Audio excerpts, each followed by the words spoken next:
Eu quero compartilhar com você hoje sobre os motivos e o porquê nós descartamos pessoas. Nós temos uma série de amor e nós temos falado que a revolução que Jesus sonhou para nós é a revolução do amor. O que Jesus sonhou para nós enquanto igreja é que houvesse tanto amor no nosso meio,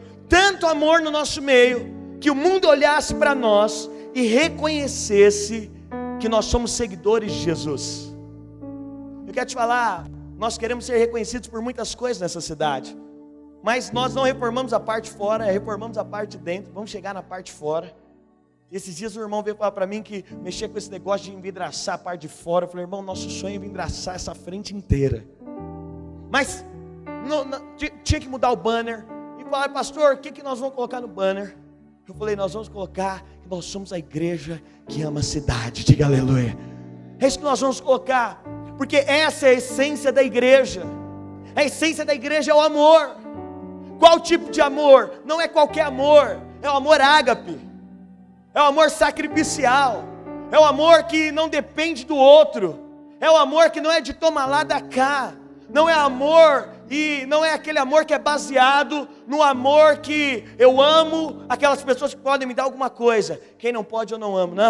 Não é esse amor. Nós queremos viver o amor que mesmo que enxergue que o outro está fazendo algo que eu não concordo, mesmo que perceba que o outro está num rumo que não faz parte daquilo que eu planejei para ele, mesmo que de alguma maneira eu perceba que aquele relacionamento me prejudica, é o amor que transpõe todas as barreiras e ele se entrega voluntariamente. Alguém conhece um exemplo desse amor? Alguém que amou assim? Isso te traz uma identificação e te arremete a algum tipo de amor? É esse amor que eu estou dizendo, é o amor de Cristo. E quando nós falamos então sobre isso, e nessa série de amor, esse amor, ele não rejeita pessoas. É por isso que eu quero falar hoje do porquê nós descartamos pessoas. É interessante, eu vou mandar nos grupos. Eu estava vendo uma pesquisa de Harvard, e é a pesquisa que teve a maior duração até hoje. Essa pesquisa de Harvard, ela fez um estudo que dura 72 anos. Já dura, na verdade, com 2017, 73 anos. E se eu dissesse para você, quantos aqui querem ser muito felizes? Quantos querem ser muito felizes? Você não está entendendo, não é? Nós estamos aqui numa colaboração. Os irmãos estão aqui participando. Quantos querem ser felizes? Quantos querem ser muito felizes? Quantos querem ter uma velhice muito abençoada? Você quer ser muito feliz? É interessante porque quando eu te pergunto isso, a base da felicidade vai requerer de você alguns investimentos. Para ser feliz, você vai ter que investir nas coisas certas. É igual para prosperar. Você vai ter que investir nas coisas certas. É interessante porque nessa pesquisa, eles começaram durante muitos anos perguntando para as pessoas o seguinte: quais são os seus objetivos mais importantes? 80% das pessoas que responderam essa pesquisa, ao longo de anos, diversas pessoas, 80% disseram que o objetivo mais importante da vida delas era ficar rico. 50% dessas mesmas pessoas foram entrevistadas, 80% disseram que queriam ficar ricas, e dessas todas as pessoas, 50% disseram que além de ficar ricas, elas tinham o desejo de serem famosas, porque elas imaginavam que esse seria o investimento correto para serem felizes. Então 80% das pessoas imaginaram, para ser feliz eu tenho que ser rico. Eu acho que isso não parece nada conosco, né? Quando te falta dinheiro, você acha que só o dinheiro é o suficiente para te fazer feliz. 50% das pessoas disseram que queriam ser famosas. E aí, essa pesquisa, Harvard, ela divulgou, um pesquisador divulgou, o ano passado, a pesquisa mais longa sobre a vida já feita. Durante 72 anos, 724 homens foram estudados durante 72 anos. E esses homens, eles foram acompanhados ano após ano. E ano após ano, esses 724 homens respondiam a questionários. Esses homens eram entrevistados pelos pesquisadores e eram feitas diversas consultas da vida deles. Durante esses 72 anos, eles recebiam e eles faziam um relatório médico, eles iam à universidade, eram feitos check-ups durante, então, 72 anos essa pesquisa.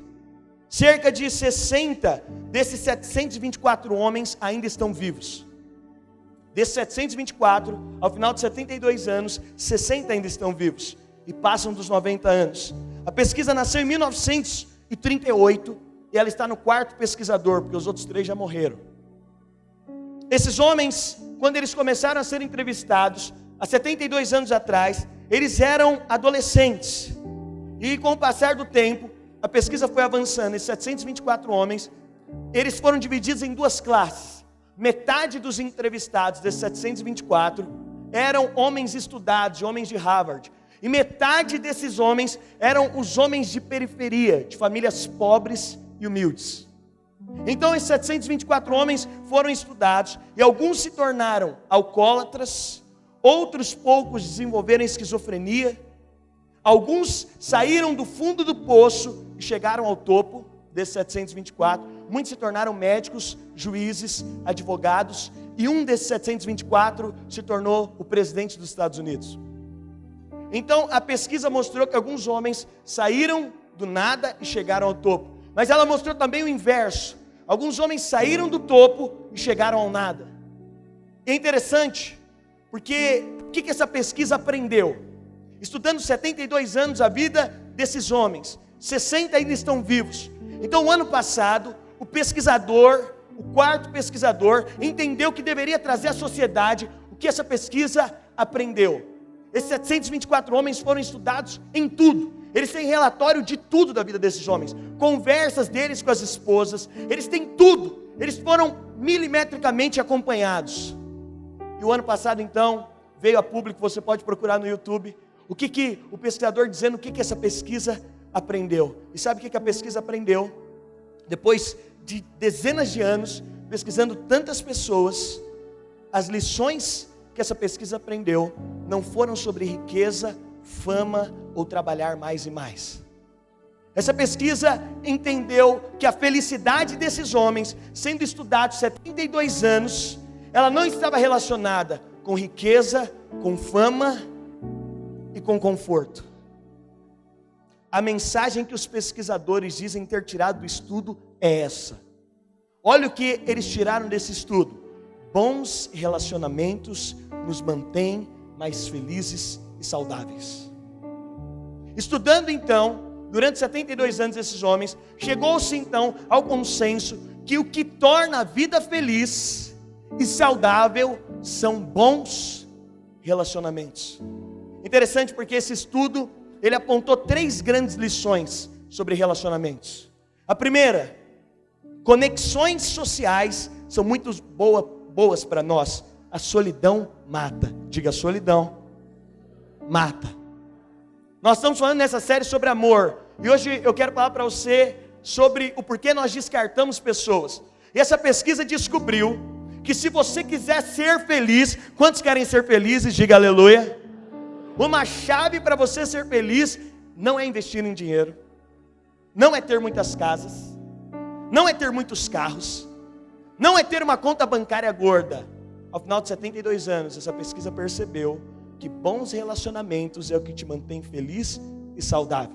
E a primeira lição: conexões sociais são muito boas para nós, a solidão mata. A pesquisa mostra que aqueles que têm uma vida social maior com a família, amigos e lugares, vivem mais e são mais saudáveis. A solidão é tóxica e exames comprovam que a saúde de pessoas solitárias é afetada a partir da meia-idade. Pessoas que são solitárias, a partir da meia-idade, elas começam a desenvolver problemas de saúde por causa da solidão. Mas sabe qual é o lamentável? É que 1 em cada 5 pessoas se diz só. Nós estamos num mundo que você conhece muita gente. Você tem muitos amigos no Facebook, mas 1 em cada 5 pessoas diz que é sozinha. Segunda coisa que essa Essa outra grande lição, segunda grande lição das 3 que esse estudo apontou. Não é simplesmente o número de amigos que você tem, ou se está em um relacionamento sério como um casamento, por exemplo, que importa. Mas sim a qualidade dos seus relacionamentos mais próximos é o que importa. Essa pesquisa diz então que não é só o número de pessoas próximas, mas é a qualidade com que você se relaciona com essas pessoas mais próximas é o que importa. Viver em meio a relações boas e reconfortantes é o que nos protege. Os pesquisadores voltaram no histórico dos homens quando eles tinham 80 anos. O grupo que sobreviveu até os 80, eles voltaram até os 50 para descobrir qual é o motivo que aqueles mais felizes eram de fato felizes. Por que aqueles homens mais felizes eram felizes? E sabe o que eles descobriram? Que o que tornava-os felizes ou não foi o nível de colesterol. O que tornava a sua saúde boa ou não foi a prática que eles tinham de saúde, mas foi o quanto eles eram satisfeitos em seus relacionamentos. Aos 80 anos, aqueles que tinham relacionamentos saudáveis diziam não ter o seu humor alterado nos dias de dores. Os que tinham um casamento ainda saudável, os que se relacionavam com os filhos de maneira próxima, diziam aos 80 anos que não sentiam a mudança de humor quando tinham dores. Mas aqueles que não tinham relacionamentos saudáveis diziam que sentiam muitas dores, o seu humor era alterado constantemente aos 80 anos. E a terceira coisa que essa pesquisa diz, terceira lição: relações saudáveis não protegem somente o nosso corpo, mas o nosso cérebro. Pessoas com relações saudáveis e duradouras possuem suas memórias preservadas por mais tempo, e esses relacionamentos bons não quer dizer que eram tranquilos o tempo inteiro. Essa pesquisa apontou alguns casais que discutiam dia sim, dia não, mas que não se separaram. E ela apontou que então aqueles que tinham relações duradouras, o cérebro deles tinham uma atividade cerebral e uma memória muito melhor do que os outros, tão somente por conta dos seus relacionamentos. Interessante que essa pesquisa, ela termina dizendo que os aposentados mais felizes eram aqueles que durante a vida tiveram a capacidade de transformar os colegas de trabalho em amigos pessoais. Os aposentados mais felizes eram aqueles que não tinham tão somente relacionamentos superficiais com as pessoas, mas eles investiam em relacionamentos. Então eu volto à minha pergunta original: quantos aqui querem ser felizes? Diga aleluia. Eu quero te dar a chave que a pesquisa mais duradoura disse: se você quer ser feliz, você precisa investir em bons relacionamentos. Agora é interessante, quando nós falamos sobre relacionamentos, nós temos uma grande dificuldade de nos relacionarmos. Não tem nada mais difícil do que se relacionar. E por que eu quero ministrar para você sobre o porquê então nós descartamos pessoas? Porque não tem nada que a gente tenha tanta facilidade para descartar do que pessoas. Obviamente tem algumas coisas que você usa que é descartável, que você descarta um pouco mais. Mas pessoas é uma das coisas que normalmente nós temos a maior facilidade em descartar. E não é fácil viver relacionamentos humanos. É por isso que tem uma frase tola que diz que as pessoas preferem os cachorros do que os homens. Isso é algo idiota, porque é uma frase que é contraponto àquilo que é importante na vida. Relacionamentos são difíceis, mas eles são necessários. E quando nós olhamos para isso, lá em Mateus capítulo 18, verso 21, quero te pedir desculpa, você que está do meio para cá, você está sem projeção, nosso projetor queimou e a lâmpada tem que vir de fora do Brasil. Imagino que semana que vem já está resolvido. Mas se você está do meio para trás, você vai conseguir ter a projeção. Se você está do meio para frente, você abre a sua Bíblia, Mateus capítulo 18, verso 21. Mateus 18, 21. A Bíblia diz em Mateus 18, 21: então Pedro aproximou-se dele e disse: Senhor, até quantas vezes, Mateus 18, 21, Pedro se aproximou de Jesus e disse: Senhor, até quantas vezes pecará o meu irmão contra mim e eu lhe perdoarei? Até 7? Jesus disse: não te digo que até 7, mas até 70 vezes 7. Por isso o reino dos céus, preste atenção, no verso 21, Pedro está perguntando para Jesus: Jesus, Pedro aqui Pedro sempre perguntou para Jesus o que ninguém tinha coragem de perguntar. Alguém aqui que fez faculdade ou na sua escola, alguém perguntava alguma coisa que ninguém tinha coragem de perguntar? Você conhece alguém assim? Perguntava para o pai o que ninguém tem coragem de perguntar. Pedro perguntava para Jesus o que ninguém mais tinha coragem de perguntar. Ele disse: Jesus, eu não sei se Pedro estava com um problema pessoal com alguém, não sei se era com a sogra, não sei com quem ele estava com problema, mas ele disse: Senhor, essa pergunta não caracteriza muito um problema pessoal. Quantos concordam comigo? Vamos navegar um pouco na Bíblia. Olha aqui para mim, presta atenção em mim, me dá essas 1 hora aí do seu dia em completa atenção, para que essa palavra se torne rema no seu coração. Aqui não parece que Pedro, talvez a esposa de Pedro tinha traído ele. Pastor, estou fazendo aqui. Talvez a esposa de Pedro tinha traído ele pegou a mensagem no WhatsApp, era outra pessoa. Talvez aqui nesse contexto, Pedro tinha brigado com o irmão dele. Talvez nesse contexto, Pedro tinha brigado com o pai dele, e ele chega para Jesus e fala: Senhor, até quantas vezes eu tenho que perdoar o meu irmão? Ou talvez Pedro tinha se indignado com um dos discípulos. Ele pergunta: Senhor, até 7? E o que o Senhor responde: não te digo até 7, mas até 70 vezes 7. Pedro queria descartar alguém da vida dele, porque a gente só descarta quem nós não liberamos perdão. A gente tem uma facilidade, as pessoas que te marcaram, você tem facilidade de descartá-las e encontrar um bom motivo para isso. Pedro queria um bom respaldo de Jesus, para poder dizer: essa pessoa me traiu, eu posso? Claro que eu posso. Essa pessoa errou comigo, é claro que eu posso. Olha esse pastor, que picareta que ele foi comigo, é claro que eu posso cortar ele. E Pedro chega para Jesus, talvez ele tinha vindo de uma igreja que o pastor tinha pegado dinheiro emprestado dele e não pagou. Quantos irmãos eu conheço nessa história? É por isso que eu ia te falar: não empreste dinheiro. Se você não pode dar, não empreste, tá bom? Para mim não empresta. Se você quiser me dar dinheiro, você pode me dar, mas você não... se você quiser dar. Mas é interessante que Pedro chega nesse contexto, e olha que Jesus fala: Pedro, não é 7, é 70 vezes 7, que dá 490, é isso? E aí Jesus agora conta uma história para Pedro, para responder Pedro. Vamos lá, vamos acompanhar a história. Por isso o reino dos céus pode comparar-se a um certo rei que quis fazer contas com seus servos. E começando a fazer contas, foi-lhe apresentado um que lhe devia 10.000 talentos. Diga 10.000 talentos. Diga 10.000 talentos. E não tendo, sabe quanto que custa 10.000 talentos? Então Jesus começa dizendo: tinha um servo que ele devia para o rei 10.000 talentos. 10.000 talentos simboliza 120 mil dias. 120 mil anos, perdão. 120 mil anos de trabalho. Deixa eu puxar aqui. 120 mil anos de trabalho. Ou 60 milhões de reais.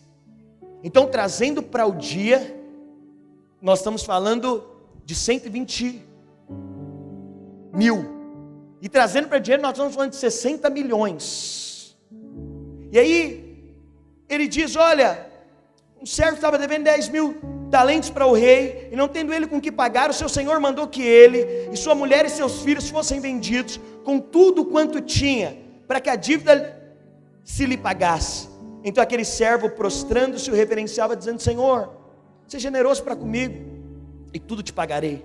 Então o senhor daquele servo, movido de íntima compaixão, soltou e perdoou-lhe a dívida. Saindo, porém, aquele servo encontrou um dos seus conservos que lhe deviam 100 dinheiros. Nós estamos falando de 60 milhões de reais. Ele devia para o rei. Agora ele encontra um conservo que devia para ele 100 dias de trabalho. Devia para ele 1/3 de um ano de trabalho, 3 meses de trabalho. E então ele encontra esse conservo, e que lhe devia 100 dinheiros, e lançando mão dele, sufocava-o, dizendo: paga-me o que deves. Então seu companheiro, prostrando-se aos seus pés, rogava-lhe, dizendo: seja generoso para comigo, e tudo te pagarei. Ele, porém, não quis, antes foi encerrá-lo na prisão, até que pagasse a dívida. Vendo, pois, os seus conservos o que acontecia, contristaram-se muito, e foram declarar ao seu senhor tudo o que lhe passava. Então o seu senhor, chamando a sua presença, disse-lhe: servo malvado, perdoei-te uma dívida de 60 milhões, porque me suplicaste. Não devias tu igualmente ter compaixão do teu companheiro, como eu também tive misericórdia de ti? Indignado, o seu senhor o entregou aos atormentadores, até que pagasse tudo que lhe devia. Assim vos fará também meu Pai Celestial, se do coração não perdoares, cada um a seu irmão as suas ofensas. Você conseguiu entender a história aqui? Uma pessoa devia para um rei 60 milhões. E ele suplicou pelo perdão. Essa dívida é impagável, diga impagável. É impagável. Quantos mil anos você precisaria trabalhar para pagar uma dívida de 60 milhões? E é interessante porque ele perdoa então aquele servo. É 120 mil anos mesmo? Na minha conta, na minha pesquisa, é 120 mil anos. Alguém tem como pagar uma dívida de 120 mil anos? Então, aquele rei perdoa aquele camarada. Ele saindo dali, ele foi perdoado de uma dívida de 120 mil anos. Ele encontra alguém que devia para ele 100 dias de trabalho.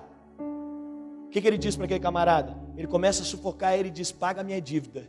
E aquele cara diz: eu não tenho como pagar a sua dívida. Ele fala: tá bom, então você vai ser preso. E ele vai preso. E aí, aquele rei, quando descobriu, chama ele e fala: peraí, eu te perdoei de uma dívida de 120 mil anos, de 60 milhões, e você não conseguiu perdoar alguém de uma dívida de 100 dias de trabalho. Ele diz: então, eu retiro o perdão que estava sobre você, porque você não conseguiu perdoar o próximo. O que Jesus está respondendo à pergunta de Pedro? Senhor, quantas vezes eu devo perdoar o meu irmão? Ele está dizendo, aí ele termina dizendo: assim vos fará também meu Pai Celestial, se do coração não perdoares cada um os seus irmãos a sua ofensa. O que ele está dizendo? Que se você não perdoar o seu irmão, então você não pode ser perdoado por Deus. Uau!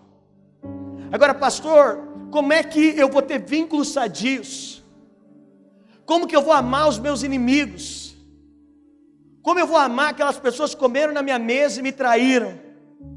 Como eu vou amar aquelas pessoas que caminhavam comigo, mas que por algum motivo falaram mal de mim? E o Senhor então está dizendo: sabe como é que você vai perdoar? Olha aqui para mim. Você só vai ter poder de perdoar as pessoas quando você descobrir o quanto você foi perdoado. Sabe quem é aqui o rei que te perdoou de uma dívida de 120 mil anos? Quem é esse rei? Quem? Quem te perdoou de uma dívida que era impossível ser paga? Agora, às vezes nós encontramos as pessoas que estão nos devendo 100 dias de trabalho. O que é 100 dias de trabalho, pastor? Às vezes é uma traição de um cônjuge. Às vezes é alguém que se levantou e falou mal de você. 100 dias de trabalho que as pessoas nos devem. Às vezes é alguém que pegou dinheiro emprestado e não consegue te pagar. Às vezes é alguém que saiu da sua célula falando mal de você, alguém que saiu da igreja falando mal de você, às vezes é alguém que se levantou contra você, inventou uma calúnia na empresa, você foi mandado embora, e a gente fala: eu não vou perdoar, pastor, na minha vida nunca mais essa pessoa, isso de jeito nenhum. Sabe o que Jesus termina dizendo para Pedro? Era essa a história, ele estava respondendo Pedro: Pedro, você foi perdoado de uma dívida muito maior, essa dívida não é nada perto daquilo que você recebeu de perdão. Sabe o que eu quero te falar nessa noite? É que você pode reatar vínculos que pareciam ser impossíveis de ser reatados. Sabe o que Jesus estava te dizendo? Pedro, você só vai diminuir o problema que as pessoas te causaram quando você entender o problema que você me causou. Entende? Quando você percebe o problema que você causou para Deus, que foi um problema tão grande através de Adão, que necessitou Jesus vir à terra, essa dívida tão grande que Ele te perdoou. E aí quando você entende o tamanho dessa dívida, quando alguém está devendo alguma coisa para você, você olha para ele e fala: isso aqui não é nada. A quem muito sabe que foi perdoado, tem facilidade de perdoar os outros. E quantas vezes o Senhor me dizia, o Senhor está me falando aqui, há pessoas que não conseguem liberar pessoas, que não conseguem liberar relacionamentos. Olha aqui, sabe o que denuncia quando você não consegue perdoar? Quando você não consegue perdoar, denuncia que você não entende o quanto você foi perdoado. Pessoas que não conseguem perdoar, elas estão expondo que elas ainda não tiveram revelação do tamanho do perdão que elas receberam. E aí nós passamos a ter uma vida amargurada. Por quê? Porque nós passamos a estar restritos ao amor de Deus, restritos ao perdão de Deus. E agora a sua dívida, que era muito maior, salta aos olhos de Deus. João diz, olha, se você diz que ama a Deus, mas não ama o seu próximo, sabe o que a Bíblia te chama? Não sou eu. Sabe qual que é a palavra que ele usa? Você é mentiroso. Eu creio que uma das piores ofensas que alguém pode dizer em relação ao outro é que ele é mentiroso. Eu acho que essa é uma das palavras que mais te deixa indignado, quando alguém diz, você é mentiroso. Você já ouviu isso de alguém? Isso corta. Mas João está dizendo, se você diz que ama a Deus, que te perdoou, e você não consegue amar o seu próximo, e aí deixa eu te falar, amar o próximo, por que eu estou falando de perdão? Porque a chave de uma vida de relacionamentos é perdoar. Perdoar de novo. Mais uma vez. Não entendi. Como é que é? Vamos lá. Perdoar. Sabe qual que é a chave do casamento? Perdão. Esses dias eu estava vendo um grande pastor que é referencial meu, ouvindo ele. E alguém estava dizendo, pastor, já sentiu vontade de se divorciar? E ele falou, se eu disser para você que não, e se algum casal, alguém que é casado disser que nunca teve vontade de divorciar, ele está mentindo. Ele falou, mais que isso, já tive vontade homicida. Eu já tive vontade que minha esposa morresse várias vezes. Eu sei que você está olhando e fala, isso você está, né? Você que é casado, você sabe como é que é às vezes. Agora, qual que é a chave? Se os relacionamentos é o investimento mais importante para uma vida sadia.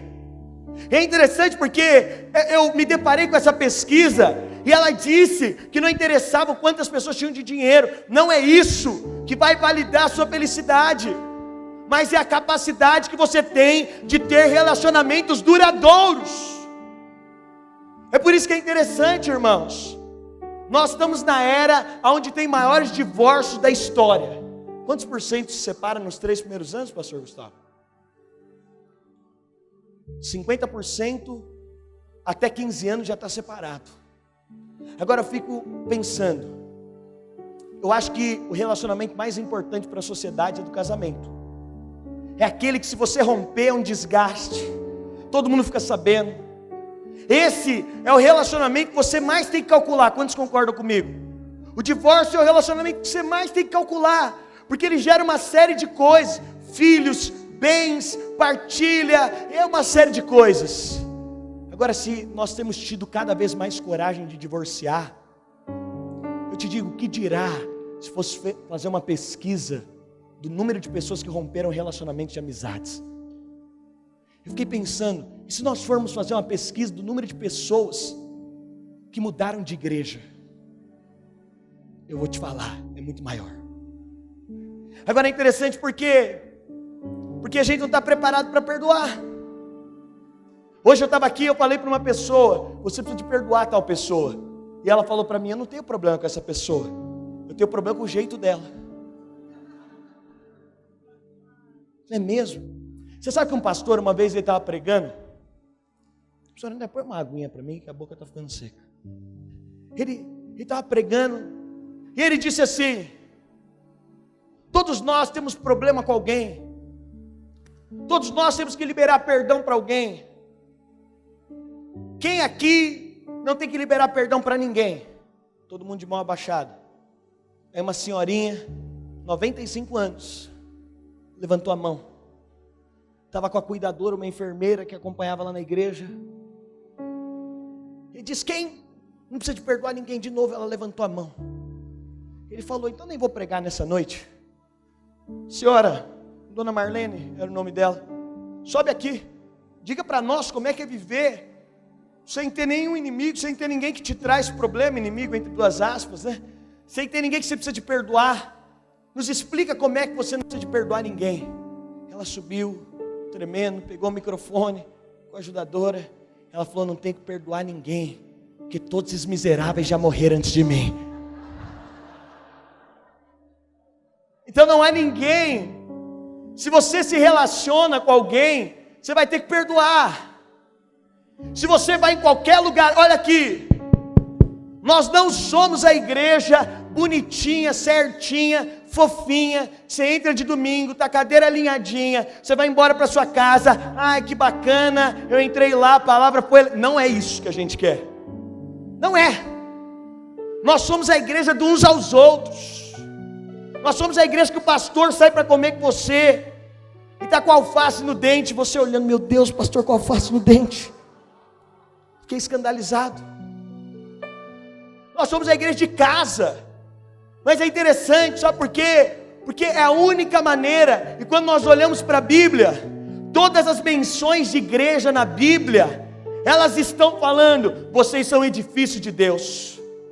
No edifício, sabe o que tem que fazer? Você é pedra viva. Dá uma raspada no irmão aí do seu lado, dá uma raspada nele. Dá uma raspada, pode dar. Fala para ele, nós somos pedras vivas. Olha aqui para mim. Agora sabe como é que as pedras se encaixam no alicerce de Deus? É a Bíblia que diz isso. As pedras são buriladas uma na outra. A Bíblia diz que nós somos a família de Deus, com membros distintos. Um é mão, o outro é cabelo. E aí a mão olha para o cabelo e ela fala, não, você tinha que ter tato. E o cabelo olha para a mão e fala, não, eu estou com problema com o meu cabelo esses dias, irmãos. Eu estou querendo deixar eu fui no cabeleireiro e mostrei um corte para ele. Tem um amigo meu que fez isso uma vez. Não vou falar quem foi. Eu falei, eu quero deixar meu cabelo assim, tem como colocar? O cara falou, não, você vai ter que esperar crescer. E é horrível, eu estou me sentindo um pouco mulher. Você andar consciente de você mesmo. Hoje eu fiz um vídeo no Instagram, no Facebook. A hora que eu terminei, eu falei, sangue e fogo. E para ajudar, quando você está com um problema, parece que ele ressalta. No final do vídeo eu encerrei olhando assim. Qual foi a capa que ficou no vídeo? 2 fios de cabelo meu assim. Eu falei para minha esposa semana passada, amor, nós somos a igreja da família, dos irmãos, diga aleluia. Eu falei, amor, meu cabelo tá bom? É essa igreja que nós somos, que o outro tem capacidade de apontar a sua falha, que você se abre para ele. Eu falei, amor, meu cabelo tá bom? Deixa eu correr, hoje tem tanta coisa. Amor, meu cabelo tá bom? Tá ótimo, amor, você tá um gato. Outro dia com esse cabelo, vou te falar o que aconteceu comigo. Uma mulher mexer com você, ainda que não acontece comigo, irmãos, graças a Deus. Não sei porquê, mas não acontece, glória a Deus por isso. Na verdade eu sei porquê, você deve imaginar. Mas não tem esse problema. Mas outro dia eu fui descendo no elevador, estava uma criancinha da idade da Chloe indo para a escola. Ela olhou para a avó dela e falou, nossa avó, que homem bonito. Falei, estou bem na fita, criança é sincera. É ou não é? Diga aleluia. Quantos acham seu pastor bonito em Cristo? Diga aleluia. É um homem cheio de... Até o pastor André é bonito. Até ele. O pastor Gustavo já é mesmo, pastor Dênio, né? O Evandro também, em nome de Jesus. Está declarado. Aí ela falou assim para mim, não amor, tá bonito. Aí depois que eu desci da palavra, ela falou, amor do céu, dá um jeito nisso aí. Hoje eu melhorei, tá? Talvez você está olhando para pastor, tem que dar um jeito mesmo. Já dei, tá? Já dei, isso aqui é já com o jeito dado. Não, tá dado, André. Para de olhar para mim com essa cara, tá amarrado. Mas deixa eu voltar aqui. Nós somos essa igreja, de uns aos outros. A igreja que eu falo na vida do irmão, que eu falo do cabelo dele, que eu falo do casamento dele, irmão, tá meio esquisito isso aqui. A igreja você tem liberdade para falar na vida do pastor. Pastor, o irmão lá da sua célula, o líder tem liberdade para falar da sua vida. Essa é a igreja do crescimento. Mas se nós não focarmos nos relacionamentos, quando alguém falar que seu cabelo não está bom, você acha que eu pedi divórcio, que minha esposa falou isso? Não pedi. Agora nós somos essa igreja de relacionamento. Quando nós olhamos para a Bíblia, é assim que Deus trata. Agora, o que Jesus está dizendo para Pedro? Pedro, se você não entender o quanto você é perdoado, você não vai conseguir perdoar as pessoas. Pedro, se você não entender que a dívida que você devia era muito maior, você não vai ter liberdade de perdoar os irmãos. Sabe por que nós rompemos relacionamentos? Porque o nível de perdão que você exerce na horizontal é exposto pelo nível de perdão que você recebeu na vertical. Eu só posso dar na horizontal aquilo que eu recebi na vertical. E aí eu quero te falar, não tem pessoa nenhuma que não possa ser perdoado por nós. Esses dias eu vi a história de um missionário. Estavam cortando os dedos. Você sabe que as torturas naqueles países árabes, quando pegam um cristão, é a coisa mais terrível. O Chileno Vergara mandou, esse irmão ficou nosso amigo, mandou que agora eles estupram a esposa na frente do marido para ele negar Jesus, diversos homens. E muitos irmãos não negam Jesus. Eu sei que você acha que você sofre por Jesus, né? Porque a conta de luz está atrasada. Eu não quero desconsiderar, é o seu problema, é o meu. Mas o Chileno tem mandado mensagem direto. Ontem mesmo, e aí a Chloe, pai, deixa eu mandar mensagem para ele, e a gente ficou ali. Mas é interessante, porque toda vez que eu converso com ele, eu caio na realidade do que é sofrer por Jesus. E esses dias, o missionário foi pego e começaram a torturar ele. E falaram, cadê seu Jesus agora? Ah, cadê? Cadê ele para te salvar? Sai daí! Você está amarrado, você sabe que ninguém tortura alguém em 10 minutos, são horas.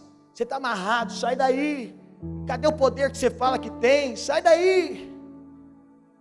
E ele disse, vocês podem me amarrar, vocês podem me torturar, mas uma coisa vocês não podem me impedir de fazer. Você não pode me impedir de amar vocês. Eu amo vocês. Estevão, quando estava sendo apedrejado, o que ele fala? A mesma frase de Jesus do Calvário. Ele olha e fala, Senhor, perdoa. Ele não sabe. Alguém te traiu, alguém te enganou. Qual que é a visão de quem entendeu o perdão na vertical? É que na horizontal ele olha e fala, Senhor, perdoa. Quantas vezes eu fui ofendido, irmãos, e a gente quer dar réplica, a gente quer mostrar para o outro. Esses dias alguém me procurou e falou, pastor, alguém me ofendeu, alguém está mentindo, me caluniando. Sabe o que eu disse para as pessoas? Fique calado, você não precisa de provar nada, fique calado, então somente ame. Mas quando nós olhamos para isso, é interessante porque tem alguns motivos porque nós descartamos pessoas. Nós descartamos pessoas quando nós vemos as pessoas como coisas e não como pessoas. Hoje eu voltei lá em casa para pegar esse iPhone 5. Ele virou brinquedo da minha filha. Ele teve um problema, mas eu julguei que não seria importante consertá-lo. E quando nós tratamos as pessoas como coisas, coisas são substituídas facilmente. Esse velho celular aqui perdeu a utilidade quando ele parou de ser útil para mim. Já que não era mais útil para mim, ele perdeu a utilidade. E é interessante porque quando nós tratamos as pessoas como coisas, nós descartamos as pessoas lá no lixo, quando elas já não são mais úteis para nós. E aí, quando você acha que não é mais útil para você, não precisa ter ela na sua vida.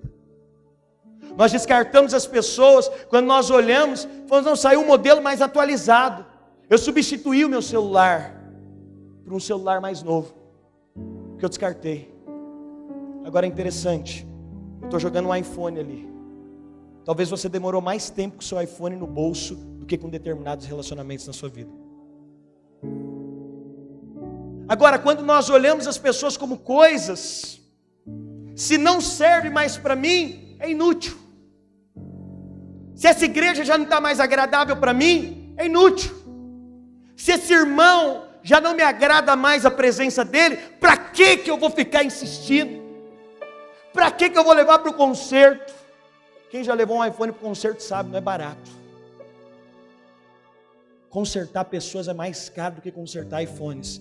Mas deixa eu te falar, iPhone é coisa, pessoas são pessoas. Pastor, quando que nós descartamos pessoas? Quando nós tratamos elas como coisas.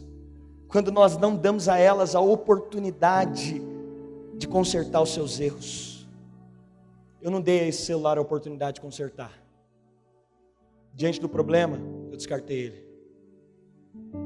Quando é que nós tratamos as pessoas como coisas, pastor? Quando nós substituímos elas por outras melhores.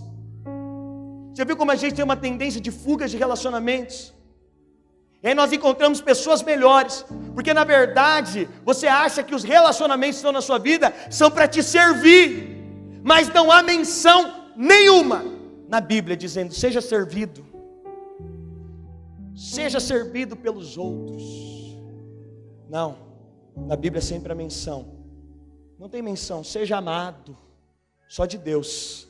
Mas do próximo, sabe qual que é a menção? Não tem menção, seja perdoado. Exija que o outro te perdoe. Não tem. Sabe qual que é a menção? Ame, perdoe, sirva. Não tem menção, receba. Não há nenhum mandamento e nenhum princípio, melhor dizendo, na nova aliança te mandando receber, mas a princípio te mandando dar. Sabe quando é que nós tratamos pessoas como coisas? Quando nós não damos oportunidades a elas de restaurarem aquilo que está de errado nelas. Esses dias eu vi o testemunho de uma moça, ela é daqui da nossa comunidade. Eu estou lembrando agora, eu ia pedir para ela, até se eu podia falar o nome dela, para poder testemunhar. Essa moça, o pai dela abandonou a família quando ela tinha acho que 2 anos. De lá até então, ela nunca mais viu o pai. E ela foi confrontada com a mensagem do perdão. Quando ela foi se casar, ela disse: meu pai não me viu crescer. Meu pai não participou do meu crescimento. Meu pai não foi nas minhas festas de criança quando eu estava na escola. Meu pai nunca me abraçou e me beijou e disse que me amava. Meu pai nunca participou de nada na minha casa. Meu pai não viu quando eu me tornei uma mocinha, que é o momento de ser celebrado pela família. Ele não viu quando eu entrei no meu relacionamento. Meu pai não participou de nada disso. Mas quando ela foi se casar, Deus falou para ela: alguém vai ter que entrar como seu pai no dia do casamento. E quem vai entrar vai ser seu pai. Esse relacionamento pode ser consertado. Pessoas são substituíveis. Pessoas são insubstituíveis. Sabe o que ela fez? Ela não tinha contato nenhum. Ela disse para o noivo dela: nós vamos descobrir onde meu pai está. Ela reuniu a família, todo mundo tinha ódio do pai. Ela falou: mas Deus me falou que ele é meu pai. Eu não sei quais foram os motivos que ele fez isso comigo, mas o perdão que eu recebi na vertical é muito maior do que o perdão que eu posso dar na horizontal. Aquilo que eu recebi de perdão de Deus é infinitamente maior do que o perdão que eu posso dar para o meu pai. Sabe o que ela fez? Ela foi lá no interior, descobriu onde o pai morava, foi uma pesquisa. Foi ela e o noivo, ela encontrou o pai dela. Diz que quando o pai dela encontrou ela, o pai dela ficou chocado. Ela disse: pai, eu não sei quais foram os motivos, você não participou da minha vida. E eu nem tinha muita oportunidade de fazer isso, mas eu estou diante do dia mais importante da minha vida. Você não perdeu o dia mais importante da minha vida. Você perdeu muitos momentos, mas não o melhor momento da minha vida. E no melhor momento da minha vida, eu quero te convidar. Eu estou me casando virgem, em santidade. Ela se casou na corte. Sabe quem entrou no casamento com ela e teve o relacionamento restituído? Essa irmã é da nossa igreja, o pai. Sabe por quê?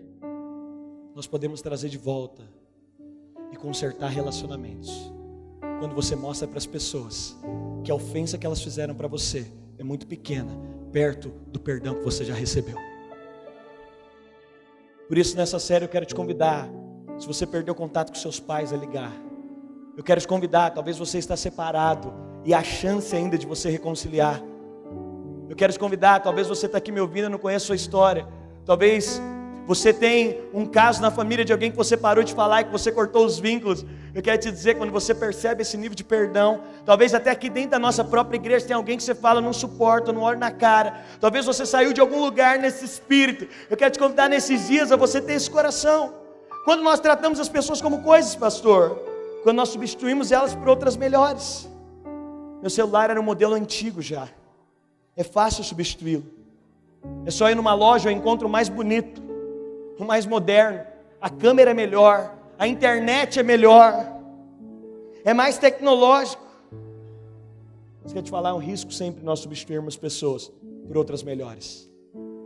Quero te falar, você vai encontrar igrejas melhores que a nossa, com pastores melhores, com aconchego melhor, com uma acústica melhor, com um som melhor, com uma palavra melhor. O que nos prende aqui não é o quanto você pode receber, mas é o vínculo de amor que você tem para dar.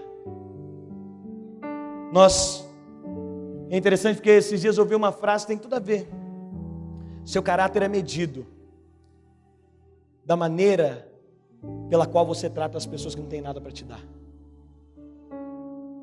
Seu caráter é medido pelo jeito que você trata a faxineira. Às vezes você entra no banheiro. Seu caráter é medido pelo fato de como você trata as pessoas que não têm nada para te oferecer. Tem gente que não tem nada para te dar, como é que você trata essas pessoas? Pastor, quando nós tratamos pessoas como coisas, quando julgamos poder viver sem elas, isso é individualismo. Nós temos a tendência de achar, eu vou cortar essa pessoa e eu posso viver sem ela. Mas isso se chama individualismo. Pastor, eu vou cortar esse relacionamento e eu vou conseguir. Realmente você não vai morrer. Mas quero te falar, você está abortando um processo de Deus na sua vida. Uma oportunidade de crescer. É isso que Jesus estava dizendo para Pedro. E uma oportunidade de entender o amor de Deus por você. Quanto mais você perdoa, mais você tem revelação do quanto você é perdoado. E perdão, a gente podia até no final do culto, eu não sei se vender a força do perdão, se tem ainda. É um livro que o pastor Daniel escreveu. Perdão não é um sentimento. Eu não sinto que eu preciso de perdoar. Perdão é uma decisão. Pastor, quando é que nós descartamos as pessoas? Por que nós descartamos as pessoas? Porque às vezes nós cultivamos os relacionamentos, algo chamado expectativas erradas. Às vezes nos relacionamentos nós descartamos pessoas, porque diversos relacionamentos são rompidos por expectativas mal colocadas. Nós sabemos que é algo trágico. A expectativa é boa, mas quando a expectativa é errada, se chama maldição. O discípulo tinha expectativa em Jesus. Isso é muito bom. Você tem que se relacionar com as pessoas com expectativa, ué. Mas quando a expectativa é ruim, isso se torna uma maldição. Pastor, por que às vezes nós rompemos relacionamentos? Porque nós temos expectativas erradas. E aí nós descartamos aquelas pessoas, porque nós colocamos expectativas erradas.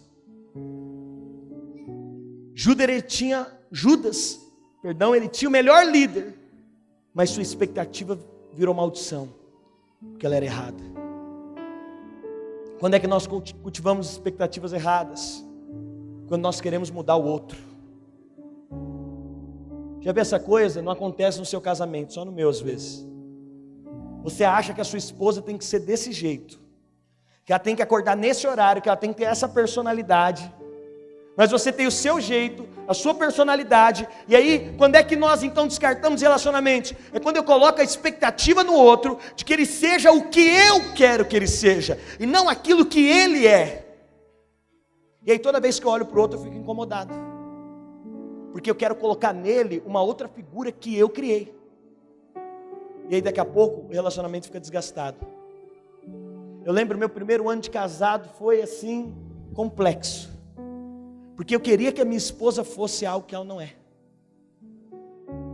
E aí você começa a criar padrões que você inventou, ou de outras pessoas, e você começa a colocar a pessoa naquele padrão. E aí daqui a pouco esse relacionamento se desgasta. E aí você fala, desisti de tentar mudar essa pessoa. E ao invés de você falar, já que eu desisti de tentar mudá-la, eu vou mudar, você fala, eu desisti de tentar mudá-la, então agora eu vou rejeitar e eu vou desfazer esse relacionamento.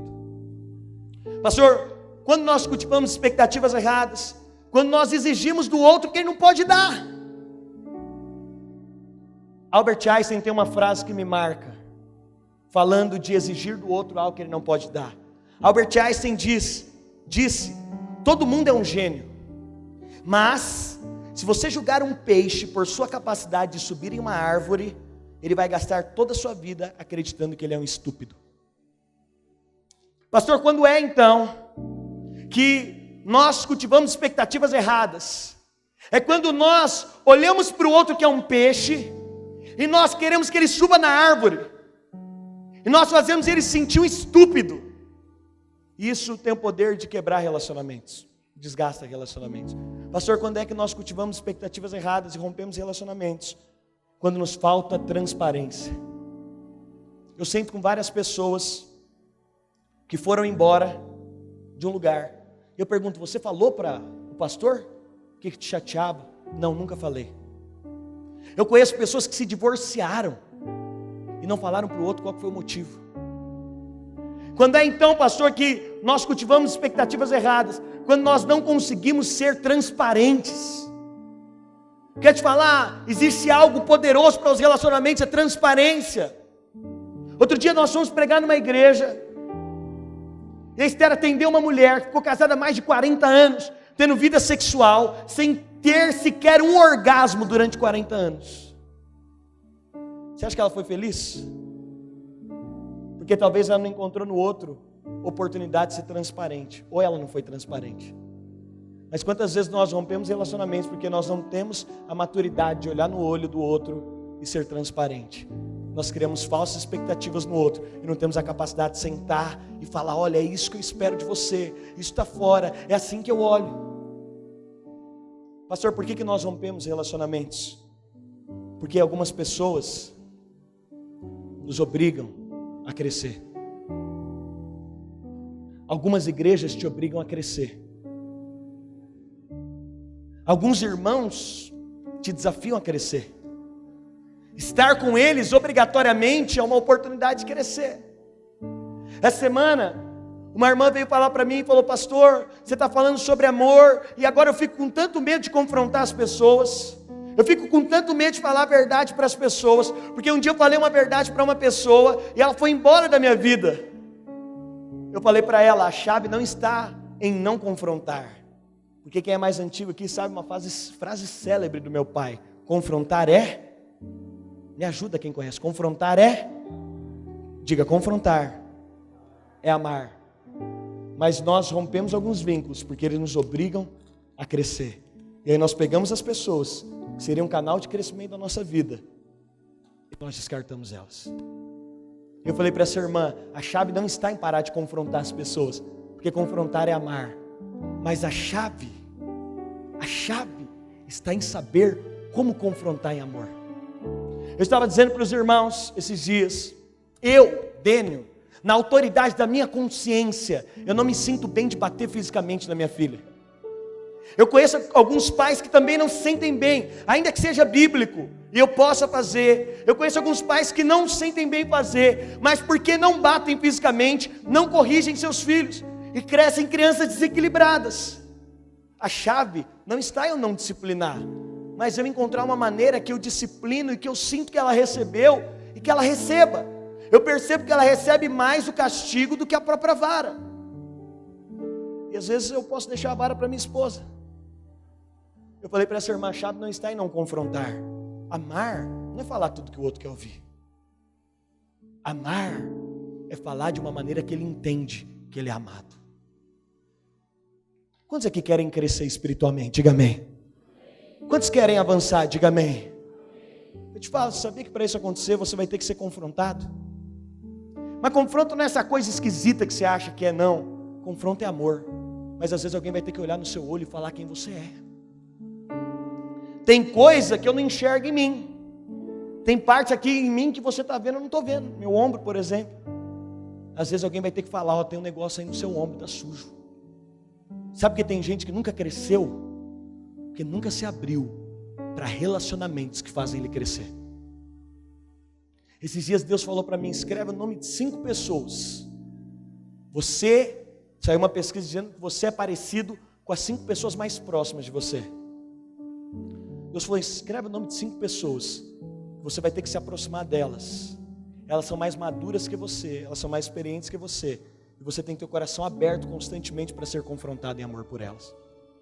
Pastor, quando é então que nós rompemos relacionamentos porque nós não queremos crescer? Quando nós fugimos do confronto. Irmãos, esses dias eu tenho visto o quanto que nós somos falhos em entender que Deus colocou o seu líder na sua vida para ser um discipulador na sua vida. Ninguém cresce sem discipulado. Ninguém cresce sem ter um ambiente de crescimento. Ninguém cresce sem transparência. Quantos casais querem ter um casamento sólido e duradouro? Diga amém. Quantos casais estão aqui que querem ter um casamento sólido e duradouro? Erga a sua mão com a sua esposa e diga amém. Amanhã, por exemplo, nós vamos ter aqui um culto de casais das 20 às 22. Mas sabe qual é o problema? Tem muitos casais que não querem ser confrontados. Nós avaliamos nos cursos de casais que fazemos, olha aqui para mim, eu estou caminhando para encerrar já. Nós avaliamos, sabe quem são os irmãos que não vêm nos cursos de casais? São os que mais estão precisando. Sabe por quê? Porque eles estão nesse princípio aqui: eu corro de tudo que me faz crescer. Eu quero te dizer, quantos querem crescer espiritualmente? Diga amém. Gruda lá no líder da sua célula. Tem um coração transparente. Aproxima desse irmão. Olha aqui para mim, olha aqui para mim, olha aqui para mim. Eu já estou encerrando. Os nossos vínculos aqui são vínculos de discipulado. Nós não queremos fazer das nossas células também só uma reunião uma vez por semana e vai cada um para a sua casa. Não, abra a sua vida, abra a porta da sua casa. Pastor, e se alguém falhar comigo? Se eu abrir a minha vida e alguém falhar comigo? Eu já pensei isso, mas eu prefiro ter um problema no caminho do sucesso do que na estagnação completa. O ambiente de discipulado, expor sua vida, pode ter algum problema, mas esse é o caminho do sucesso. Você prefere o quê? Ter um problema no caminho do sucesso ou ficar parado, estagnado? Nós rompemos relacionamentos porque algumas pessoas nos obrigam a crescer. Quando que essas pessoas nos obrigam a crescer? Nós rompemos relacionamentos porque tem gente que vai te discipular e que vai te fazer crescer, mas tem gente que vai ser um espelho na sua vida. Você é estúpido às vezes, ignorante, aí Deus coloca alguém igualzinho. Você é grosso e não aguenta ouvir nada de ninguém. Pavio curto, irmão, pelo amor de Deus. Quantos crentes eu ouço falar: pastor, comigo é assim. Falou, eu falo mesmo. Esses irmãos, você morre de medo de falar alguma coisa para ele, não consegue ouvir nada. Criança. Aí você olha para ele, ficou um eterno bebê, porque não tem maturidade de ouvir nada. Quer te falar, Deus vai te confrontar, colocando pessoas iguais a você do seu lado. Bicho é pão duro que dói. Aí sabe o que acontece? Você fica indignado com o irmão. Pastor, sai com esse irmão. Espelho. É Deus criando uma maneira. Aí sabe o que você faz com esse irmão? Vou te excluir do meu Orkut. Não quer? Tem uma música aí, não tem? Vai excluir do Facebook? Eu não sei como é que é essa música. Mas aí você exclui o irmão da sua vida. O André me falou algo legal, logo nos primeiros dias. O André foi um dos solteiros mais maduros que eu conheci. O irmão que estava resolvido. E aí eu encontrei ele uns dias depois do casamento. Sabe que é muito difícil lidar com um cunhado, irmãos. Eu falo para o André, eu louvo a Deus que o André é virgem até hoje. Deus é abençoador, casou com a minha irmã e continua. Esse irmão é um santo. Eu falo para ele: André, conversa de assunto íntimo, não vem falar comigo não. Inclusive minha irmã engravidou por algo divino. Eles estavam orando juntos. Deus é bom demais. É difícil para o irmão ciumento igual. Irmãos, eu olho alguns pais que são tão relax, eu falo: aqui o bicho pega. Eu já oro pela Chloe desde já. Outro dia ela deu um beijo no Estevão, né? Falei: Chloe, só pode beijar marido, mas ele é meu marido, pai. Eu fiz até jejum, coloquei na vida. Eu estou falando sério. Nas minhas horas, é uma brincadeira dela, mas eu falei: Senhor, eu não vou aguentar ouvir isso como forma de verdade, então vai preparando meu coração. Agora o André, depois de algum dia de casado, ele falou para mim: sabe o que eu descobri no casamento? Que o outro, você fala: eu só sou explosivo com essa mulher, pastor, mas vem para dentro de casa aqui que você vai ver, quem aguenta isso aqui? Mentira. É que o seu cônjuge e as pessoas mais próximas são um espelho. Você é explosivo, ninguém é espelho. Você está aqui, a hora que você chega em casa, você olha no espelho. E aí os seus relacionamentos mais próximos denunciam quem de fato você é. Ele falou: sabe o que eu descobri? Que eu descobri um monte de coisa que eu sou que eu não sabia. O André falou: descobri que nisso eu estou reprovado. Mas quando eu casei, eu percebi que tem um espelho na minha frente. E aí sabe o que a gente faz com essas pessoas? Exclui. Deleta do WhatsApp. Pastor, quando é então? Aqui para encerrar. Quem são as pessoas que nos obrigam a crescer? Quando então, pastor, que algumas pessoas nos obrigam a crescer? Quando nós temos que ser submissos a elas. Vou te falar uma coisa, você que talvez saiu da casa dos seus pais. No princípio bíblico, você sai para casar com seu marido, com a sua esposa. Filho que saiu da casa de pai porque não consegue se dar bem com mãe e pai, não vai dar bem com marido e esposa.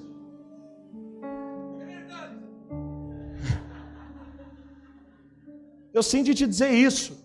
Nessa série, a oportunidade de você ligar para sua casa e voltar lá e falar: pai, mãe, quero voltar para casa.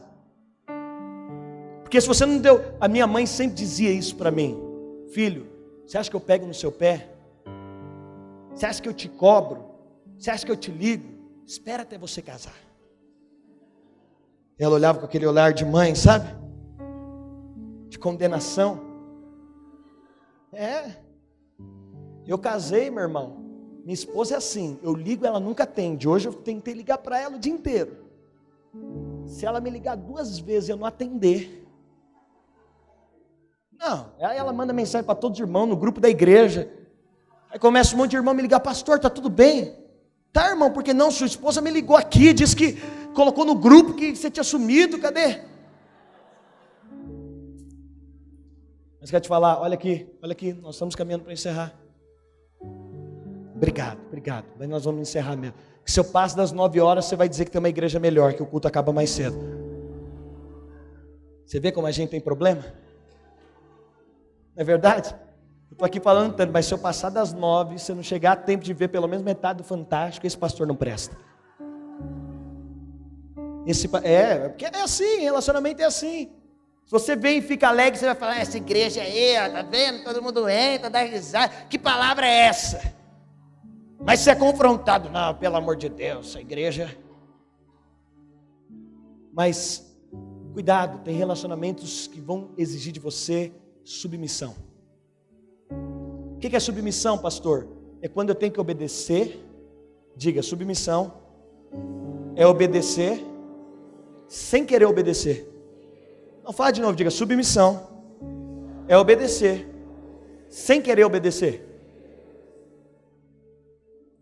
E aí, quando a gente encontra um relacionamento desse, a gente taxa esse relacionamento de tudo, né? Esposas, sede submissas aos vossos maridos. As irmãs estão rindo, por que está rindo? Agora, por que ser submissa, pastor? Porque é para ser. Irmãos, sede submisso aos vossos líderes, sede submisso aos governantes. O que é ser submisso? É você ser contrariado, mas obedecer.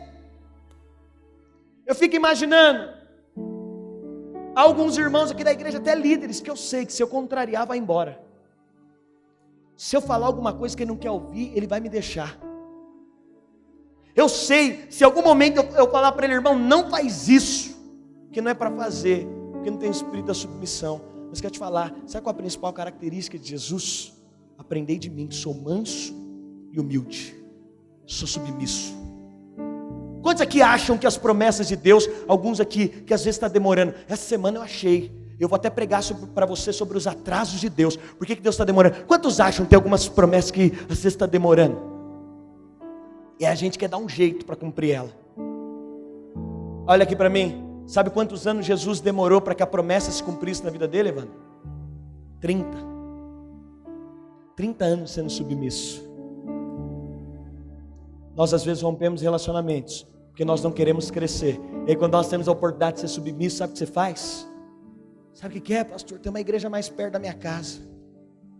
Abriu aqui de Deus, pastor. Sabe o que é? Esse irmão já não presta, esse líder aí, pastor. Eu quero te falar, você pode caminhar por esse caminho. Mas caminho não é o caminho do crescimento. Não é o que Deus nos chamou. Eu às vezes fico contrariado com meu líder em alguma coisa. Mas é tão gostoso, que é tão poucas vezes, que quando eu falo: uau, o Senhor está me dando a oportunidade de crescer. Esses dias eu falei algo para a Bruna, ela não concordou, ela falou: não vou fazer. Eu falei: amém, não vou te obrigar. Eu saí de casa, depois que eu saí, depois de uns 15 minutos, apitou meu telefone. Eu precisava que ela fosse comigo numa agenda. Ela falou: amor, você está vendo, eu estou atolado, eu não vou. Eu disse: Bruna, eu não sei o que você vai fazer com seus compromissos, eu preciso que você esteja nesse comigo. Eu não vou, você me falou em cima da hora, não tem jeito e tal. A parte da louça voando eu não vou contar para os irmãos. É porque a louça lá em casa não é guardada, então sempre fica mais fácil. Estou brincando com você. Aí depois de uns 15 minutos ela mandou uma mensagem, falou: amor, pode contar comigo, eu vou junto com você. Agora por quê? Oportunidade de ser submisso. Você já teve uma oportunidade de verdade de ser submisso? Já. O que você fez? Não precisa responder não. Vamos encerrar, cadê a banda? Cadê a banda? O Neto hoje falhou comigo e disse que o dedo estava encravado. Aí fiquei eu e o Thiago aqui, onde eu fiz minha live. Todo domingo de manhã eu vou fazer um momento ao vivo para inspirar você.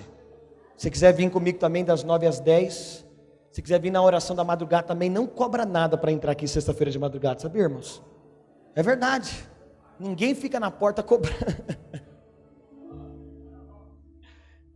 É verdade. Esses dias o Henrique falou: pastor, grava um vídeo aí para os jovens da minha rede, falando da oração da madrugada.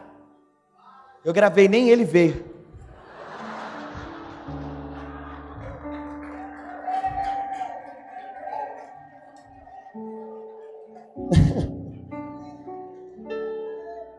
Agora olha aqui para mim. Eu quero te desafiar. Olha aqui para mim. Olha aqui, estou falando muito sério. Quero te desafiar a ser alguém que nem precisa perdoar, porque nem se ofende. O padrão de Cristo não é o perdão, é nem precisar perdoar, porque eu não me ofendo. Eu já me sinto tão perdoado que eu nunca me sinto ofendido. Quem se sente muito perdoado nunca se sente ofendido. Mas eu quero orar com você. Todas as pessoas, todos os relacionamentos que nós rompemos, existe falta de perdão neles. Eu quero te desafiar nesses dias a você procurar pessoas. Eu quero te desafiar nesses dias a você ligar para pessoas. Eu quero te desafiar nesses dias você convidar seu pai para tomar um café, olhar no olho dele e perceber o quanto você é perdoado. Eu quero te convidar nesses dias, talvez você tenha um relacionamento que não tem nem como trazer mais para a sua vida. Mas eu quero desafiar você a olhar nos olhos dessas pessoas e liberar perdão para elas. Eu quero desafiar você a ter um coração quite diante de Deus, a ter um coração resolvido diante de Deus. Ontem eu estava sentado fazendo essa palavra, e eu estava num café, e chegou uma moça aqui a processar os antigos patrões dela, e ela estava falando com o advogado. É tão interessante porque a gente vê que a pessoa fica até vasculhando uma série de coisas, e ela falando: mas eu gostava tanto daquelas pessoas, eu amava tanto elas. Eu fiquei pensando comigo, é isso que essa pesquisa diz. O que vale você ganhar 15 mil no tribunal e você chegar na sua velhice infeliz? Quer te falar, vale muito mais sentar, olhar no olho e falar: eu me senti lesado nisso, mas eu percebi que eu fui perdoado. O Senhor me fala de pessoas que tiveram filhos antes do casamento, que você precisa de procurar. Eu não conheço a sua história, mas o Senhor me fala aqui de pessoas que tiveram filhos.